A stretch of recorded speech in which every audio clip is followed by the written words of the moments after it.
Mr. Howe, what is the Conservation Foundation and what does it do? Patsy, we are a general purpose effort to provide staff services outside of government to a wide range of conservation and environmental interest. We operate on the grants of endowed foundations, some individual philanthropy, and some government grants, with a staff of about 40 persons, perhaps 20 professionals, lawyers, ecologists, planners, generalists in the environmental field. There are certain forms of pollution abroad affecting all our lives that many authorities say could have the effect of wiping out life if they're not controlled and if their expansion is not reversed. So I would say the number one priority is the control of those forms of toxic pollution. What do you suggest as the means of attacking these problems? Well, there are a number of points of attack, of course. So we feel there must be more in the line of staff service of the kind we represent ourselves in part, at regional and local levels particularly. Do you offer this to regional? Well, we are working with the environmental leadership of several regions of the country to help establish what we call conservation or environmental service centers. And when you say environmental leadership, are you talking about private citizens?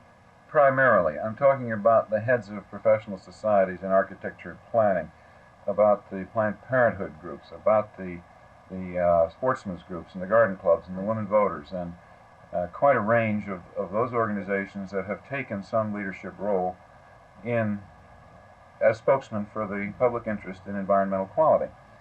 And in a number of regions of the country, we have dealt with those leaders and asked them what kind of a service program might produce the running professional staff work that you need to remain up to date and informed as activists in the issues of your state legislature, your state agencies, your local governments, and so on.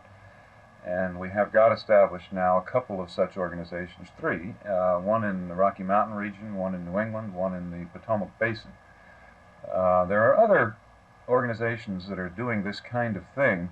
We just think there needs to be a lot more of this staff work. The volunteer woman voter or garden clubber or sportsman or what have you simply does not have the time and insight often to keep in touch with the background music at the State Water Pollution Agency and to know where the points of pressure are from day to day.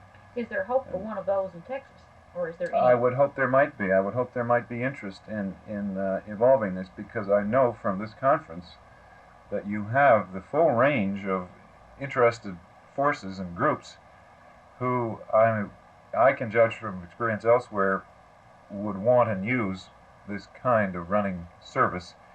It is the individuals of the country who are, one by one, evolving new values about what the environment means. Are you saying then that if we can solve the environmental problems, we might almost automatically solve a number of others?